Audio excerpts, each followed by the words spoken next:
Avec cet été particulièrement chaud, au château Rochemorin, les vendanges ont près d'une semaine d'avance. Ces merlots de jeunes vignes sont arrivés à maturité avec des degrés de sucre supérieurs à la moyenne des 10 ou 20 dernières années.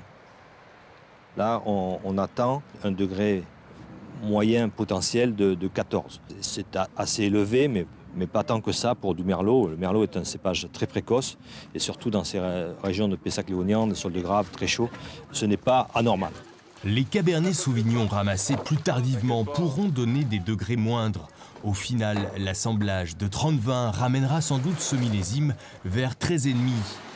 Au moment de la fermentation, il est possible de jouer sur les levures qui transforment le sucre en alcool. On peut choisir nos souches de levure, des levures à moindre rendement, qui prendront plus de sucre et qui produiront un peu moins d'alcool. À l'Institut supérieur de la vigne et du vin, comme à l'INRA, on essaie de comprendre pourquoi le merlot est aussi fragile. Une explication, la hausse des températures et des teneurs en dioxyde de carbone augmente la photosynthèse. On peut réguler la teneur en sucre par des opérations culturales, puisque plus il y aura de feuilles, plus il y aura de sucre potentiellement dans les baies. On peut aussi agir au niveau des porte-greffes, puisque les porte-greffes vont contrôler le développement végétatif de la vigne, la feuille. Et on travaille aussi sur la compréhension génétique du transport des sucres. Chez Dany et Michel Rolland, dans leur laboratoire à Catusseau, ce sont 500 clients qui viennent faire contrôler leur taux de sucre et l'acidité de leurs raisins.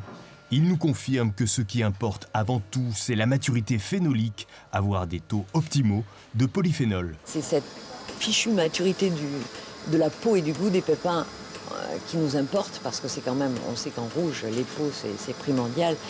Et c'est ça qui a été recherché depuis des années. Donc il y a un petit décalage, évidemment, avec ce qui se faisait autrefois, où quand un mou était arrivé à 13, on le ramassait parce qu'on disait il est mûr. Michel Rolland, qui en est à ses 43e vendanges, est la référence pour les châteaux pour donner le coup d'envoi de la récolte. Il faut quand même se rappeler que dans les années 70, c'était des trains complets de sucre qui arrivaient en gare de Libourne pour chaptaliser les vins de la région. Bon, alors ça, on s'en rappelle plus, et maintenant on focalise sur l'alcool. Alors c'est vrai que par le travail au vignoble, par tout ce que l'on a fait, les effeuillages, mais l'augmentation du feuillage aussi, on a gagné en alcool. Ces vins avec davantage de concentration et d'alcool pourront en tout cas vieillir plus facilement en cave. Il faut le décanter 5 jours